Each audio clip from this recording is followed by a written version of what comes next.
मरी पाकिस्तान में एक हिल स्टेशन का नाम है। आप ये कह सकते हैं कि ये भारत में जैसे शिमला है तो पाकिस्तान का शिमला आप इसे कह सकते हैं। ये पाकिस्तान की राजधानी इस्लामाबाद से सिर्फ 30 किलोमीटर दूर है और पीर पंजाल की पहाड़ियों पर स्थित एक बड़ा मशहूर हिल स्टेशन वहां का माना जाता है।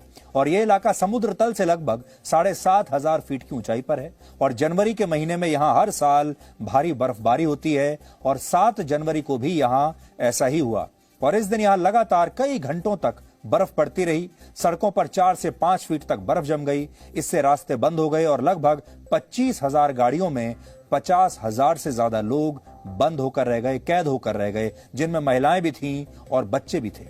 और जिस समय ये लोग गाड़ियों में थे उस समय बाहर तापमान -8 डिग्री सेल्सियस तक पहुंच गया था। और सोचिए क्या हालत इनकी रही होगी।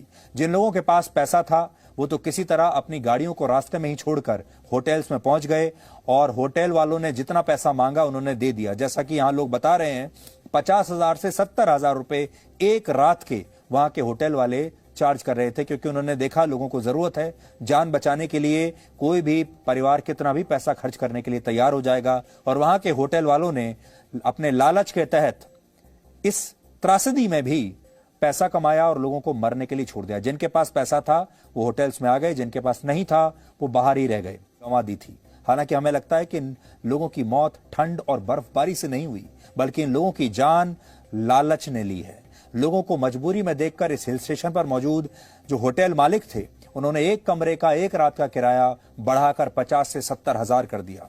जिन लोगों की गाड़ियां बर्फबारी के बीच फंसी हुई थी उन गाड़ियों को निकालने के लिए ही 5 से 10,000 रुपए तक लोकल लोगों ने मांगे। लोगों को पानी की एक बोतल खरीदने के लिए 200 रुपए तक देने पड़े और जिन लोगों के पास इतना पैसा नहीं था वो इस बर्फबारी के बीच फंसकर रह गए और उनकी मौत हो गई।